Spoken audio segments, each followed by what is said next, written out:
ಆಡಳಿತದಲ್ಲಿ ಸುರ್ಜೇವಾಲಾ ಹಸ್ತಕ್ಷೇಪ ಆರೋಪ. ಕೆಲ ಹೊತ್ತಲ್ಲೇ ರಾಜ್ಯಪಾಲರಿಗೆ ಬಿಜೆಪಿ ದೂರು. ಸುರ್ಜೇವಾಲಾ ಸಭೆ ಅಧಿಕೃತವಲ್ಲ ಎಂದ ಸಿಎಂ.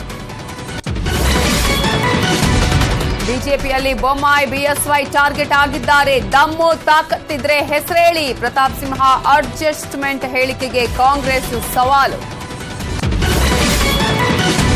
ಪಾವಗಡ ಸೋಲಾರ್ ಪಾರ್ಕ್ ವೀಕ್ಷಿಸಿದ ಡಿಕೆಶಿ ಜಾರ್ಜ್. ಮತ್ತಷ್ಟು ವಿದ್ಯುತ್ ಉತ್ಪಾದನೆಗೆ ಯೋಜನೆ, ಇನ್ನಷ್ಟು ಭೂಮಿಗಾಗಿ ರೈತರಿಗೆ ಮನವಿ. ಶಿಕ್ಷಣ ಇಲಾಖೆಯಲ್ಲಿ ಕಾಂಗ್ರೆಸ್ ಸರ್ಕಾರದಲ್ಲೂ ಭ್ರಷ್ಟಾಚಾರ. ಖಾಸಗಿ ಶಾಲೆಗಳ ಒಕ್ಕೂಟದ ರುಪ್ಸ ಆರೋಪ. ಸಿಎಂಗೆ ದೂರು ಕೊಡ್ತೇನೆ ಅಂದ ಲೋಕೇಶ್ ತಾಳಿಕಟ್ಟೆ. ಗುಜರಾತ್ನತ್ತ ಬಿಫರ್ಜಾಯ್ ಸೈಕ್ಲೋನ್ ಅಬ್ಬರ. 120 ಕಿಲೋಮೀಟರ್ ವೇಗದಲ್ಲಿ ನುಗ್ಗುತ್ತಿದೆ ಚಂಡಮಾರುತ. 7 ಜಿಲ್ಲೆಗಳಲ್ಲಿ ಗಾಳಿ ಜೊತೆ ಮಳೆಯ ಅಬ್ಬರ.